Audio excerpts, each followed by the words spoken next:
your say. First of all, though, we're going to get your Saturday night news, which I believe is Sophia Wensler.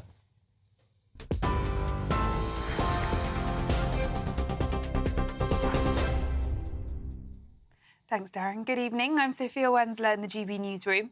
Your headlines. Nigel Farage has been criticised by the Prime Minister and the Labour leader over his comments suggesting the West provoked Russia's invasion of Ukraine. Rishi Sunak says it was completely wrong. The Reform UK leader made the claim during an interview with the BBC's Nick Robinson last night. Mr Farage said the expansion of the EU and NATO gave Putin a reason to tell the Russian people they're coming for us again. The Scottish Greens have urged the next UK government to lift the block on Scotland's controversial gender reforms. The proposed legislation would make it easier for people to legally change their gender, but UK ministers blocked the draft law, saying it would conflict with Equality Act protections applying across Great Britain. Scotland's First Minister John Swinney said he agreed with the Scottish Green Party. The Scottish Parliament has legislated for the changes on gender recognition, and I think it's important the democratic wishes of the Scottish Parliament are respected. But clearly there is a legal issue that's got to be addressed, and that can only be addressed by the United Kingdom Government. But I want the legislation that's been passed by the Scottish Parliament to be put into effect. In other news, the search has intensified for British teenager Jay Slater, who went missing in Tenerife. Jay travelled for a music festival on his first holiday without his parents. Specialist dog teams have now joined police and firefighters in the search operation, which has entered its 6th day. The 19-year-old has not been heard from since he called a friend shortly before 9 o'clock Monday morning, saying he was lost and needed water. He was last seen in the northwestern mountain village of Masca. Pro-Palestinian protesters have sprayed red paint on a historic building at the University of Cambridge. Students and members of the Palestine Action Group targeted Senate House this afternoon, a building that has been used for graduation ceremonies since the 18th century. The group says the action marked the end of an academic year where the University of Cambridge has funded, enabled and normalised the ongoing Palestinian genocide. A spokesman for the university said they strongly condemned this act of vandalism.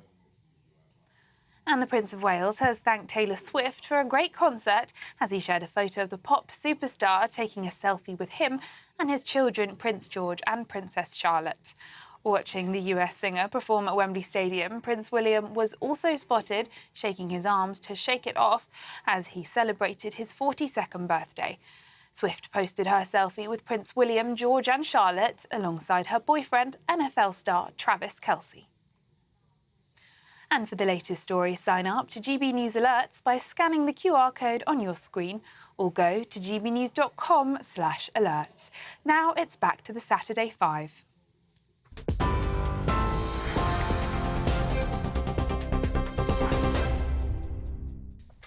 It's Saturday night and you're with the Saturday 5. I'm Darren Grimes and I can promise that you're in for another very lively hour.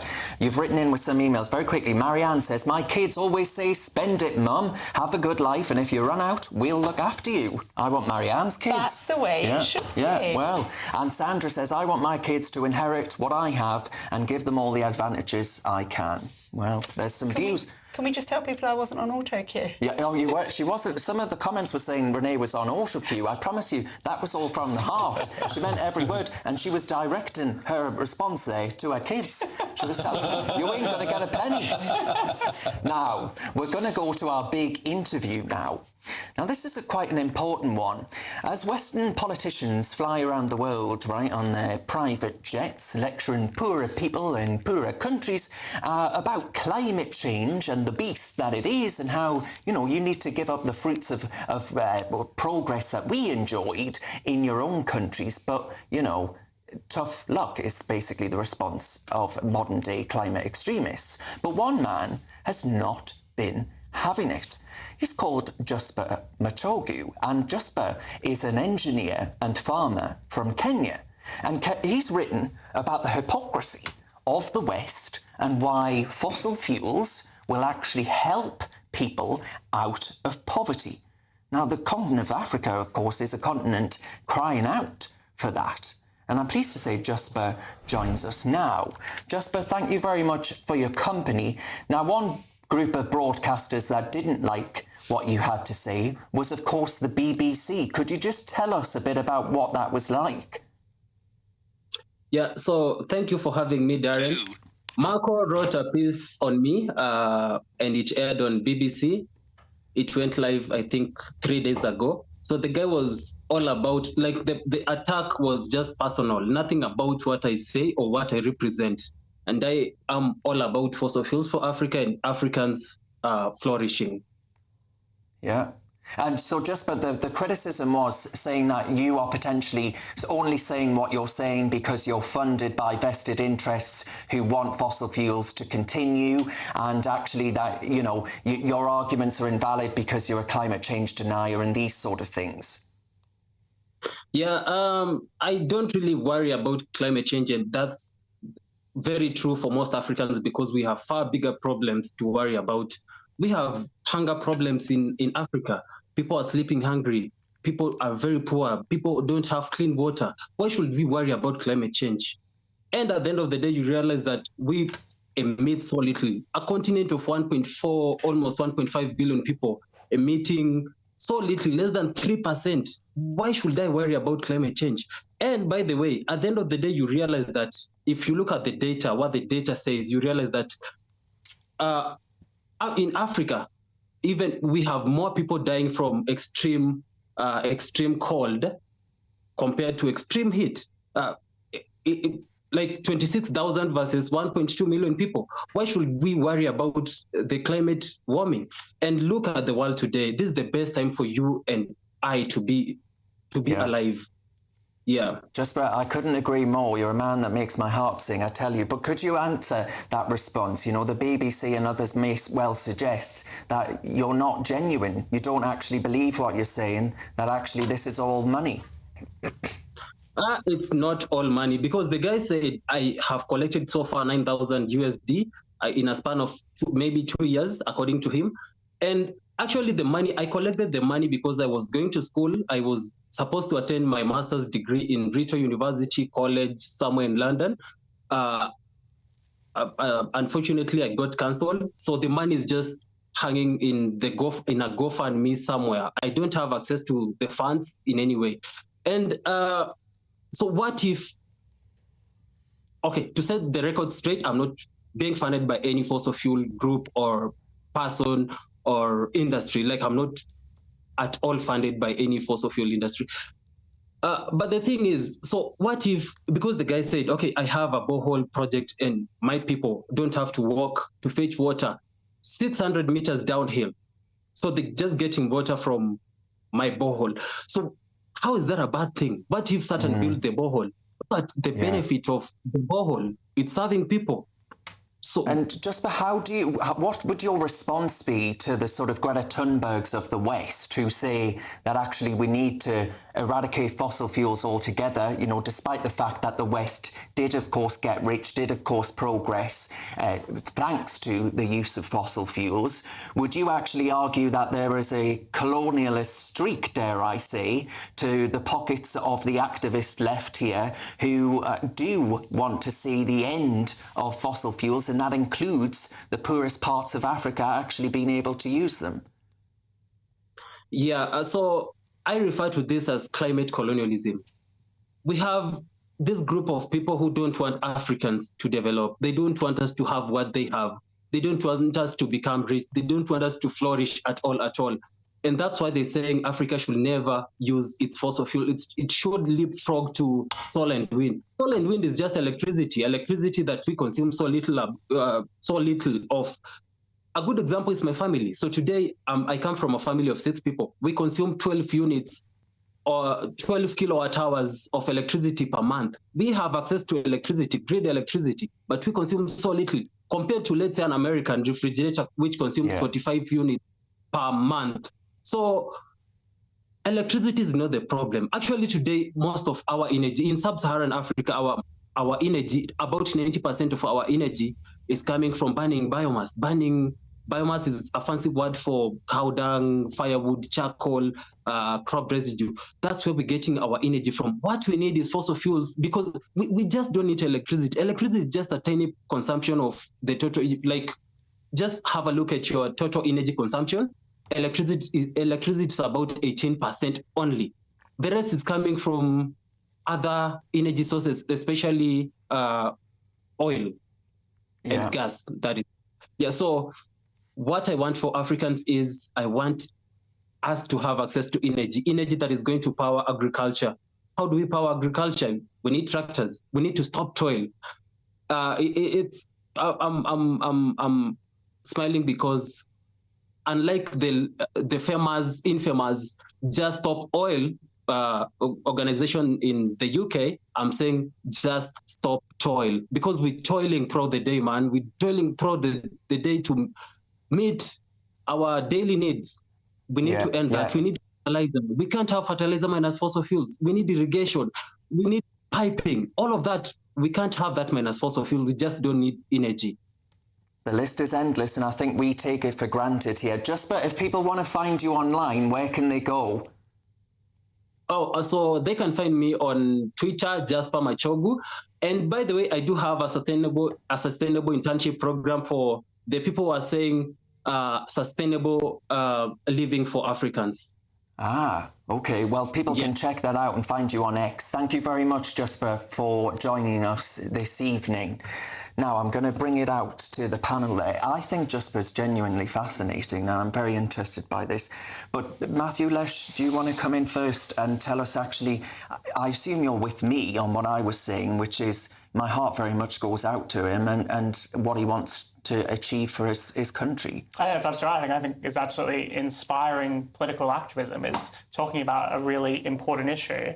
I think it's disgraceful by the sounds of what the BBC is doing, trying to smear him as being funded by fossil fuel interests. And we should just point out the hypocrisy here. No one ever turns and says those green activists are funded by renewable energy interests and therefore we shouldn't listen to them. We should listen to people on the basis of the points that they're making, and we should treat them seriously or not. And he's making some important points, which is, right, the world's biggest killer today is the burning of biomass. It's the fact that people still have to burn things like wood in their homes that creates pollution. It's terrible for people's lungs, and it leads to earlier deaths. And electricity is a necessary step up from biomass, and along the way it does require fossil fuels. We're still using fossil fuels in the UK. We can't be hypocritical about this. We still have a significant amount of gas in our energy grid, and for even up to 2050, even up to net zero, you're still going to have fossil fuels. You still need it. You still need it. It's cheap, accessible, dense energy, and it's necessary for African countries to be able to develop. And Renee, do you buy that argument that he gave there of saying actually he views them as, just for saying, green colonialists? Yes, I do buy it, and it's very interesting that it's the BBC that's trying to smear him, because just this week the BBC had a page on their GCSE learning site which actually pointed out the benefits of global warming, some of which Jasper told us about. That more people die when it's cold. So the temperature going up in these countries mean less people will die of cold. There were lots of other points on there. They took it down because of pressure from climate activists who do not want to debate about the good and the bad of climate change. We're quite happy to see African children dying to mine the lithium that goes into our electric cars, but we're not happy to see them burn fossil fuels to advance their lives. And I tell you what, Renee, I think we could do with some global warming in this studio. Definitely good. Ben Leo.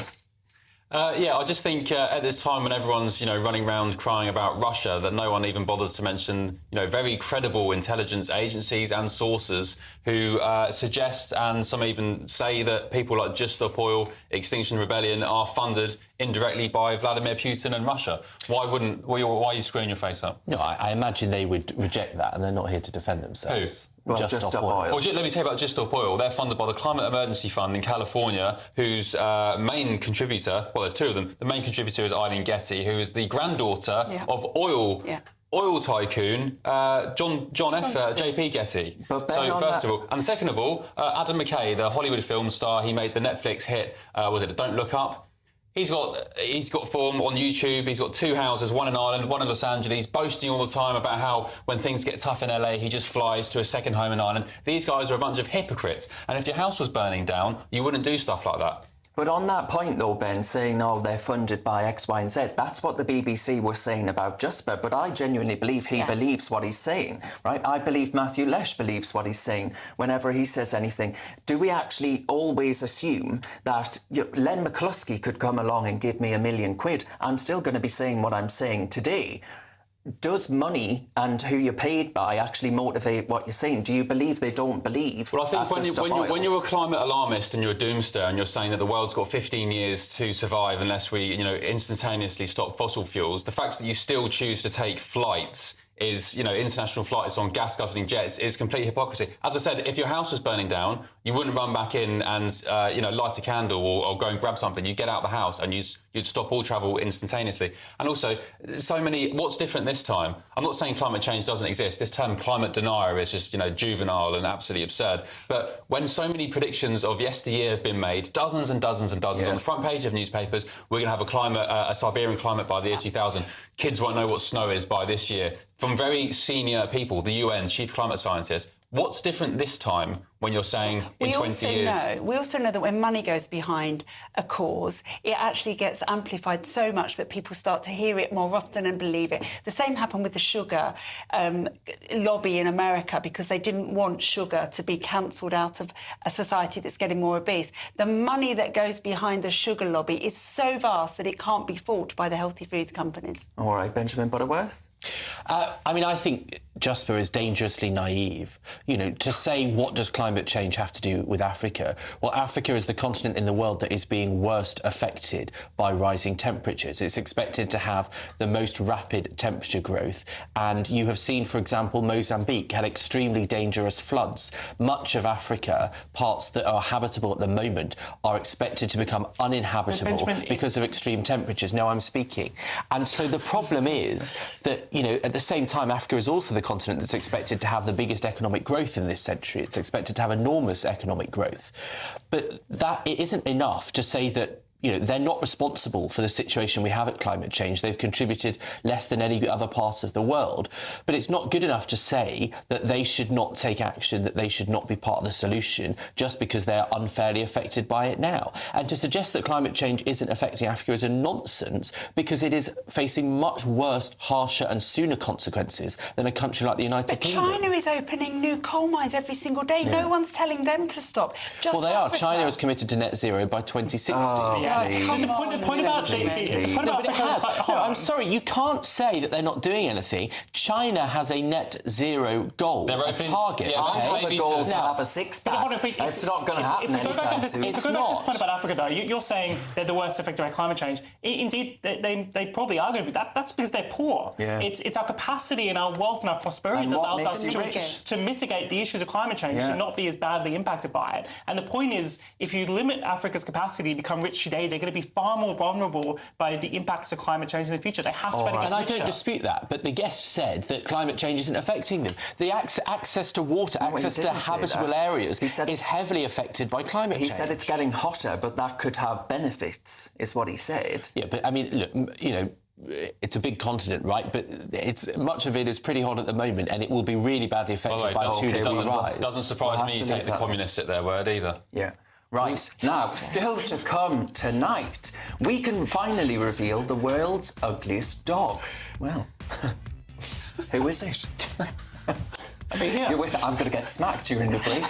You're with the Saturday Vibe live on GB News.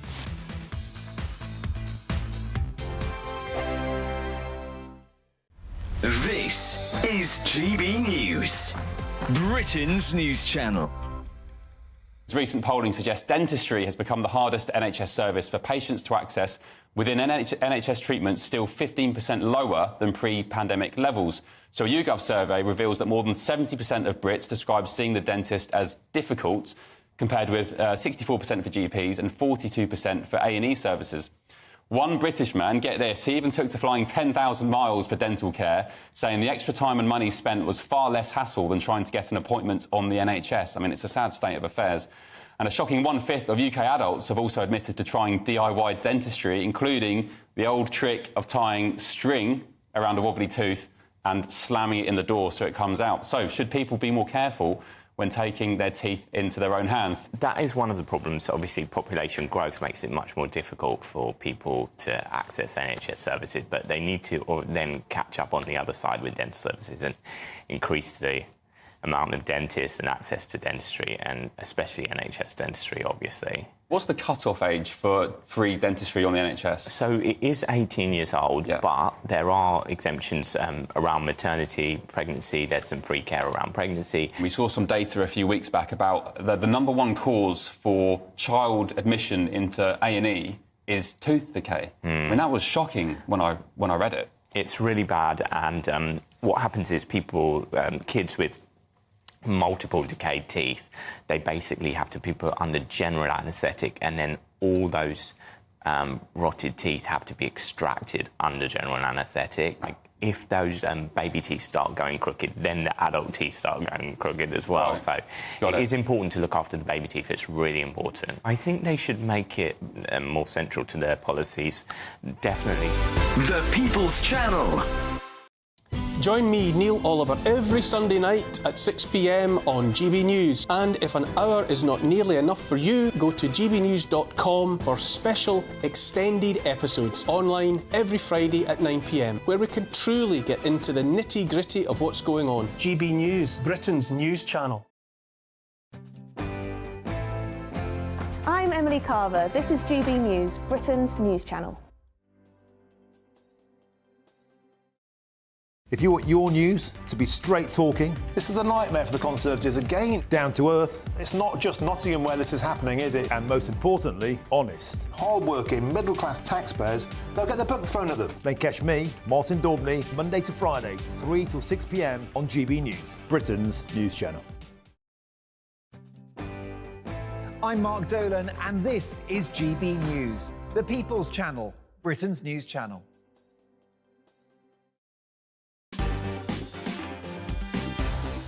On Mark Dolan tonight, in a Mark Meets special, one of the most famous public intellectuals in the world, author of The God Delusion and The Selfish Gene, Richard Dawkins. And developing tonight, Nigel Farage's comments about Ukraine have made headlines around the world, with angry condemnation from Zelensky, Sunak and Starmer. Is this Farage's first election misstep? We're live at 9.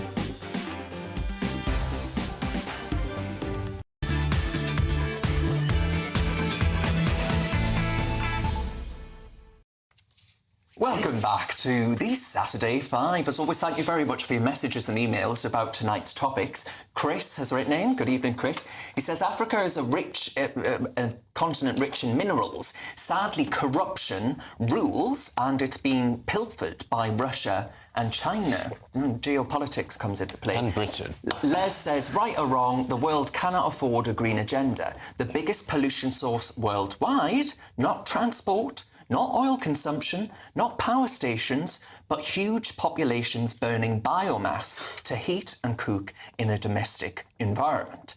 And Wendy says, the real issue for climate change is worldwide deforestation, causing 11% of CO2 emissions per year, and the UK is a measly 1%.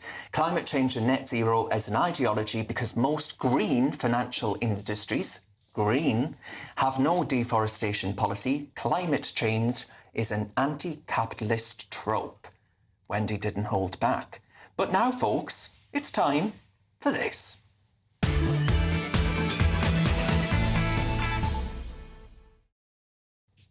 Yes, indeed. Ding, ding, ding. Albie isn't here, so it's not us for the Saturday Scrap tonight. But we're going to be debating a polling card in Tower Hamlets. It's been sent out and it's not written in English. So, folks, I'm asking the question tonight. Should you have to be able to read English to be able to vote in an election that will, of course, alter the nation's destiny? Well, Benjamin Butterworth and Dr. Renee are going to go head-to-head. Dr. Renee, I believe you've been tasked with starting us off. So ding, ding, round one. So I find this really interesting because I grew up and went to school in Newham, which speaks 114 languages. And my next-door neighbours were a Muslim family who adopted me as their honorary daughter because they had 5 boys. And the mother of the family, Zora, could not speak English, very little. And her husband, who was a very educated man, he was a lecturer in the local college, told us quite proudly that he would instruct her how to vote at the general election when he walked with her down to the polling station. So I would say that if we're having to send out polling cards in other languages, there is no way that these people who cannot speak English or read it can partake in the political debate. How do they actually listen to the debates? How do they read the newspapers? How do they read the leaflets that come through the door telling them what each individual candidate stands for? I think it should be a requirement for people to read English to actually be here in the first place. I see so many patients who've been here for 20 years who do not speak a word of English. It is actually isolating. It does not allow integration. And the problem that we have is that we actually have silos of women living in communities where they don't need to speak English. And that actually for them keeps them completely isolated. Many of them are depressed, and we see this day to day in my work. I think it should be absolutely essential for people to speak English, and therefore, in order to vote, you should be able to speak and read English too. Well, Renee didn't hold back. Benjamin Butterworth, what are your thoughts? Well, there can be no doubt that being able to speak the language of the country you live in this one, clearly English, is highly desirable. It makes life much easier. It means that you can access education and workplace and socialise. And I've campaigned in Tower Hamlets and been amazed by the fact that many women, mainly women, can't speak English. I've also campaigned for Hillary Clinton in 2016 in Florida, and was struck by the fact that I had to learn to ask their vote in Spanish because they didn't speak English. But does that mean that somebody who is otherwise eligible for a vote because they have citizenship, or, for example, they're from a Commonwealth country so they get it automatically, should they be denied the vote because of what is essentially an academic qualification, a marker of intelligence? Well, no, I think that would be wrong. The idea that you start saying that because somebody doesn't have a certain qualification, they shouldn't get the vote is deeply problematic. And of course, what is it that we make the marker of who gets the vote for? Well, it's if you are a citizen and if you are affected by what the state is doing to you. Someone who, for example, lives in Tower Hamlets or Newham, as Dr. Renee mentioned, and doesn't speak English, is probably has a bigger effect of what the state does and the government's decisions than many other people, because if they're poor, if they're more vulnerable, it will have a big impact on their lives, and yet you're taking away their access to the vote.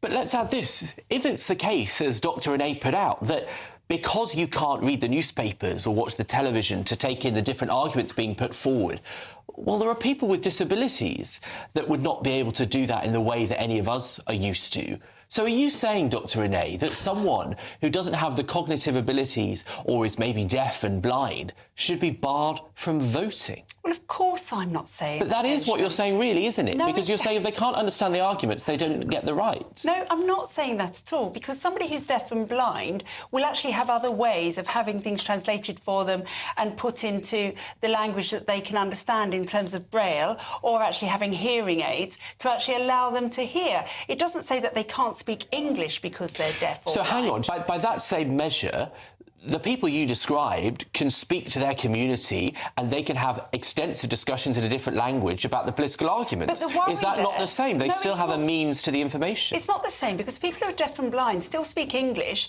They just have to hear it in a slightly different way, perhaps, or read it in a slightly different way. And people that don't speak English can ask their husband, their friends, their community leaders. I think that's a very interesting point, because I think lots of these people mean, because of that language barrier and asking their community leaders, they are being guided who to vote for, Benjamin. They're not being given all of the arguments so that they can make their mind up themselves. I mean, this does assume that we're thinking about probably people from Muslim countries and those issues that, you know, lots of women, as you say, that don't have the same access. But, you know, there are lots of people that speak lots of languages, and it's strange that I suspect if you told the Brits that have gone and retired in Spain, look, they ain't learning Spanish, they can't speak a word of it, people that have lived there for decades, do you really think you'd say you could justify to those English people feel that they shouldn't be allowed the right to becoming a Spanish citizen if they've gone and retired there because they don't speak Spanish? I would say the same. As you know, I go to Spain a lot, and I'm trying desperately hard to learn Spanish because I think it's something that I should have to do. So you think there should be academic qualifications that decide whether you get the conversation, speaking the language of the people around. It clearly is a level of qualification, right? It's a skill, it's a learned fact. So someone who wouldn't be able to learn the language should be barred from voting, despite the fact that the state has said they've met all the expectations to be a citizen. It isn't an academic qualification. But you're saying there should be two levels of language. Citizenship, and you should be able to take the vote away. You know, how much English should they speak, for example? Will you sit there? How would you even implement this? Would everybody, before they go to the polling booth, have to do a test of their language skills? I actually think everybody, to actually get citizenship, should have to pass a basic English test. Exactly. Yeah. So that I'll just bring it out to the panel now. Thank you very much for that. But that surely should be a necessary prerequisite to actually being able to come to the country. Of course, you should speak the lingo. And by the way, I agree with what Renee said. What the Spanish do with their own requirements, that's up to them. It's got nothing to do with us. The bar of whether you get a vote is whether you've been granted citizenship, or, as I say, come from certain countries that get it automatically. You know, may I say, I'm sorry, but I find it absolutely absurd that someone like Matthew, who is not a British citizen, who is Australian, gets the vote in this country. It's me. I'm the problem. It's me. Exactly. I think that is a much bigger threat and problem I wouldn't people say that don't have fluent English. Well, hang on. So the historical reason why Commonwealth citizens vote, of course, is because there were in the not too distant past there was a single British Empire, and Australian citizenship was considered to be the same thing as British citizenship, and it's a hangover. But we don't get the vote in Australia, no, do you we? don't. And you know, I think it would be completely acceptable to take away the citizenship from Commonwealth citizens. I think on this broader point, though, I think I do agree with you, Benjamin. And the reason for that is that there is a history of using literacy tests in order to disenfranchise voters, and that's of course the Jim Crow laws in the United States. They used these tests against African Americans, and the concern is once you start creating a test, it can be used arbitrarily against different people, different sets, and you can't implement something in a fair and reasonable way. Okay. And also one other thought, which is technology is solving this problem anyway. The latest version of ChatGPT can basically translate in real time a conversation. You can use Google Translate for text. If you want to be an engaged citizen, you can do it even if you don't speak English as a first Well, I language. don't know what that's going to do for siloed communities that we've got in this country. But Leo, I wonder, do you think Benjamin's been a bit of a hypocrite? Because, of course, he doggedly supports the Labour Party, who want to give all EU citizens the vote to actually ensure that they can gerrymander the election. Well, of course they do. And 16-year-olds. there's a reason Joe Biden in America is happy to have 9 million, plus illegal migrants, voting as well, because these people, of course, are going to go for the leftist vote. And also, you're talking about citizenship. I don't think you should have citizenship or be rewarded with citizenship if you can't speak the language. Why should you?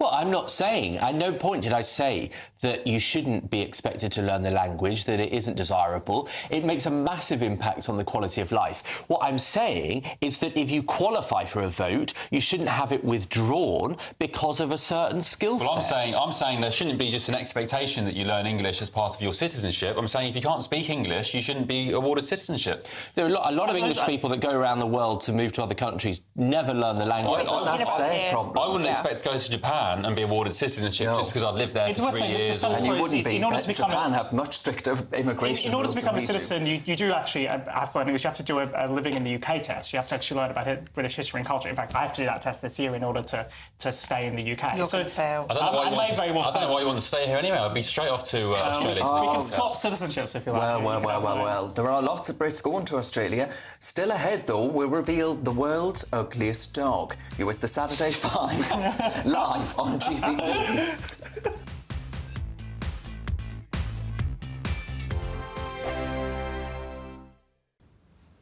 Hi there and welcome to the latest update from the Met Office for GB News. The weather is turning warmer and sunnier during the next few days. There will be some cloudier spells for the next 24 hours or so before high pressure takes a firm hold across the UK and leads to a long settled spell. Now, this weak weather front is just edging into the west of Scotland through the evening, as well as parts of Northern Ireland, some thicker cloud for a time, some patchy light rain and drizzle. That'll tend to sink into northern and western England as well as Wales. Extensive low cloud is expected here, some mist around the hills and coast and some drizzle first thing Sunday. Otherwise, increasingly sunny skies for Scotland, Northern Ireland and for parts of East Anglia as well as the southeast. It's going to feel fresh first thing, but temperatures will rise quickly through the morning because of the sunnier skies. However, we've got that mist around the coast of the southwest as well as parts of Wales, some drizzle over the hills, and that'll take some time to clear up during the morning. Northern England, Scotland, Northern Ireland, increasingly sunny through the day. And with that sunshine, we're going to see some higher temperatures compared with much of June so far. But as I say, the mist and low cloud that will be lurking around southwestern shores could take some time to clear, and somewhere like Torbay could keep that fog around the coast through the day. Come inland and skies will brighten nicely by the afternoon, and with sunny spells developing widely, temperatures will reach 25 Celsius in the southeast, 20 to 22 Celsius generally elsewhere. Monday morning starts off with a lot of cloud across western Scotland and Northern Ireland, some patchy rain and drizzle. Elsewhere, another day of warm, sunny spells and increasing temperatures. We're looking at highs on Monday into the high 20s, and by Tuesday and Wednesday, the possibility of 30 degrees. On election night, we are throwing a party. The GB News Election Night Watch Party will be live from Essex and you are all invited. On air from 10 o'clock, we'll have familiar faces from across the channel, entertainment and lots more stuff as we keep our eye on all the results as they come flying in. If you want to join our live Election Night Watch Party audience, scan the QR code on screen or go to gbnews.com/election party. I'm Martin Daubney. This is GB News, Britain's news channel.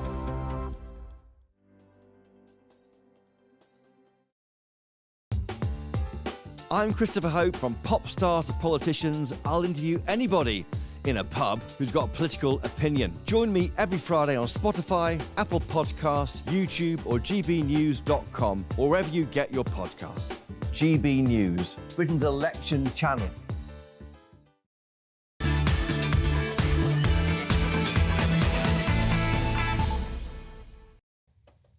Welcome back to the Saturday Five. Sadly, we have lost Benjamin and Renee. They've gone for a Saturday scrap of a different variety. Now, though, it's time for this.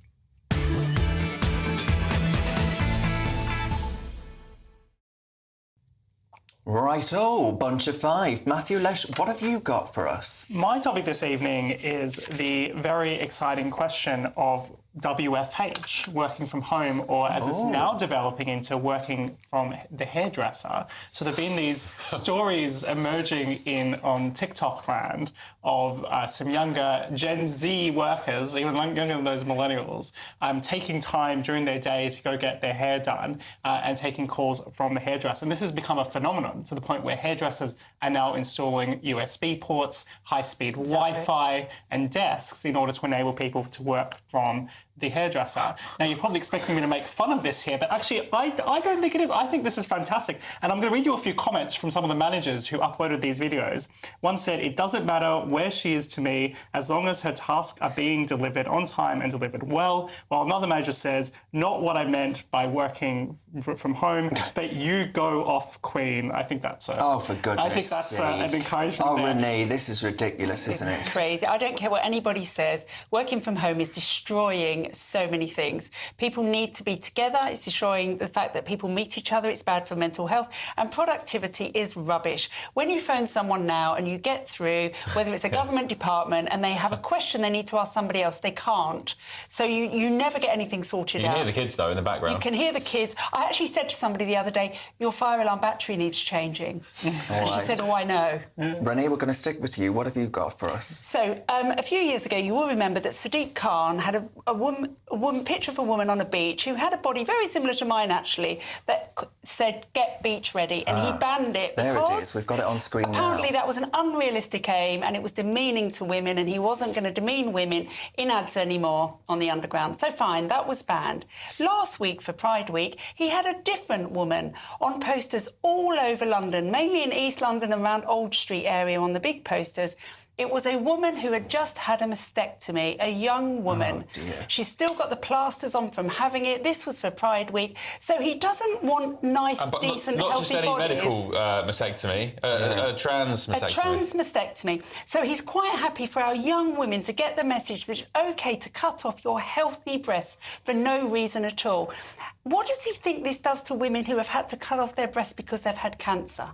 And are you happy for your taxes to be, at least in part, paying for that? No. Well, Benjamin, are you? I'm not sure if they would, because it has a lot of corporate sponsors for Pride in London, so I But don't... it does say it comes through the Mayor of London's office if you go to the Pride in London website. Yeah, but a lot of that money actually is private money. I don't think much money comes from City Hall, in fact. So, you know, don't worry about that. But the message is clear, that in the first picture, it was about telling people that their bodies should be judged on an unreasonable level. And the other one is somebody who has made an entirely legitimate decision about what they do with their body and who they are as a person, and that they should be celebrated for who they are. That is a perfectly healthy message and the opposite of the first one. Nobody who is not transgender and has no instinct in that way is walking through the streets of London seeing that picture and thinking, oh, I'm going to chop them off. I never thought about it. But now I've seen that poster with they, them, oh, I might do it. But nonsense. What do I tell my daughter? You tell your daughter that there's a happy person. Do I? Because I suspect it isn't a happy person. Well, gender dysphoria is a mental illness, so how's that happy? Well, people that have been able to live their lives with themselves, to have a body and experience that represents who they are. But they're not, because studies show once they go down this pathway, and they still depressed. Yeah. Once they go down this pathway and they have medical interventions, they're still depressed, and they can't Who are work out why. you to tell that person you don't know that they are unhappy, that they are not being the person that they want to be? OK, we'll leave that for the How viewers can you call yourself decide. a libertarian when you behave like that? Right, I want to move on after that nonsense to happier thoughts, and we're going to look at this lovely picture of Prince William meeting Taylor Swift. Well, we've got a video first of all, actually. Oh, there's the photograph. Taylor Swift taking a selfie, and that's Prince George and Princess Charlotte with the Prince of Wales, Prince William, there. Let's have a look at the video of Prince William busting some shapes.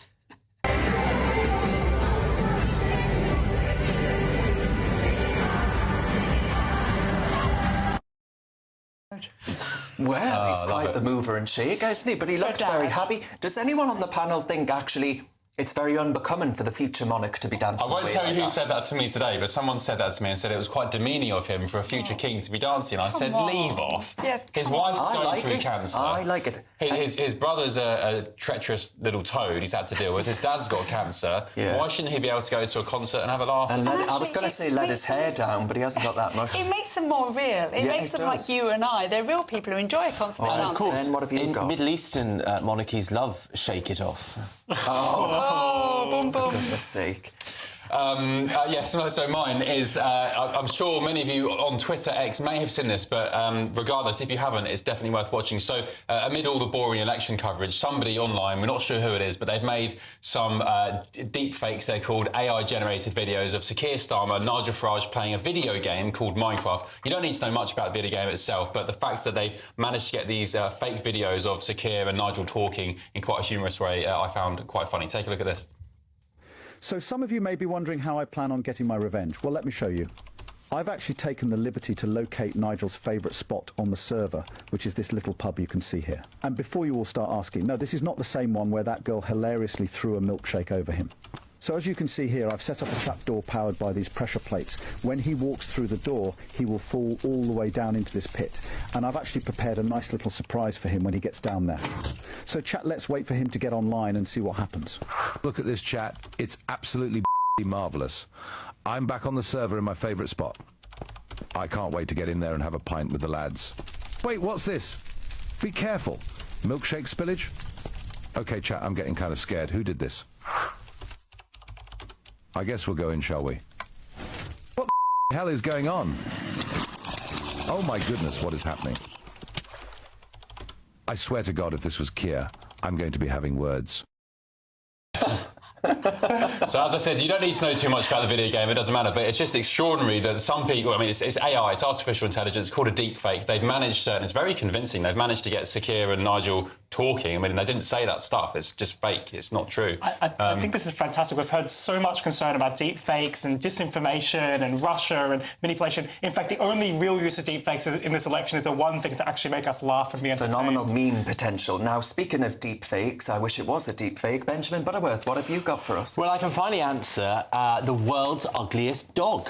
And yes, it is Darren. Oh, you look lovely there, though, I must say. So this is... No, Josh. It's actually a Californian dog called Wildfang, and it's an 8-year-old Pekingese, and it has won in California the competition to be named the world's ugliest dog. Now, it does actually have a disease called canine distemper, I think. Oh. I don't know what that means or what that does. Why can't you just accept him for who he is? Well, he's living his true life. And that dog is beautiful. Now, this dog actually lost the competition to be the world's ugliest dog for the previous couple of years. Good grief. The owner kept entering Wildfang. I don't know what's worse, to be the world's ugliest dog or to try and be the world's ugliest dog and fail. Lose. Right, yes. Well, we're going to have to leave it there, but thank you very much to the panel for that. So that was good fun. Still ahead, though, we'll be taking your questions. And, well, I hope you've been PC. You're with the Saturday 5 live on GB News. If you want your news to be straight talking... This is the nightmare for the Conservatives again. Down to earth. It's not just Nottingham where this is happening, is it? And most importantly, honest. Hard-working, middle-class taxpayers, they'll get their book thrown at them. Then catch me, Martin Daubney, Monday to Friday, 3 till 6 p.m. on GB News, Britain's news channel. Join me, Nana Akweer, for an informative, interactive news programme with a difference. It's fun. It's true.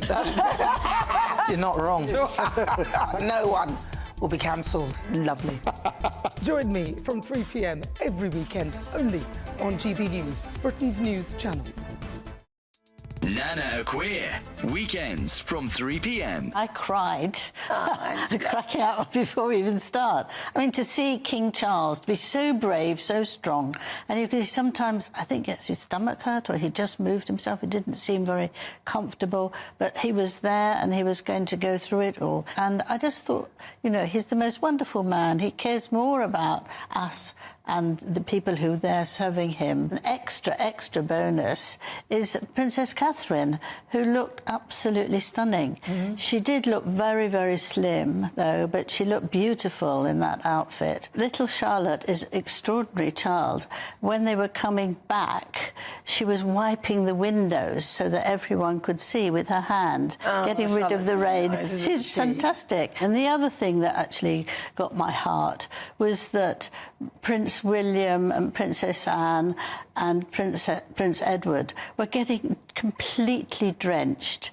They were on their horses. They had to go back after the festivities were over. And I thought we're jolly lucky in this country to have a royal family who will put themselves out like that and really do their very best for the nation. No, nobody ever does, and that's why our royal family is the one that's most popular.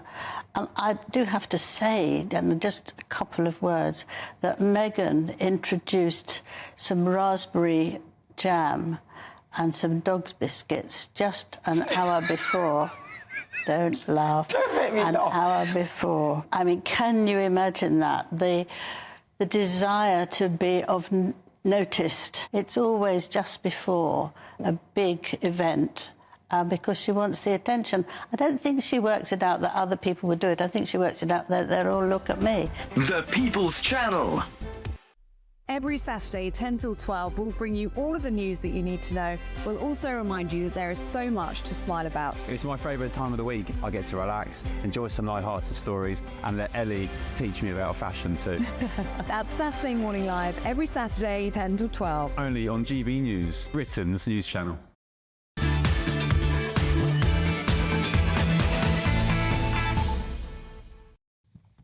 Welcome back to the Saturday 5. As ever, thank you very much for writing in with your emails about tonight's topics, but it's actually time for this.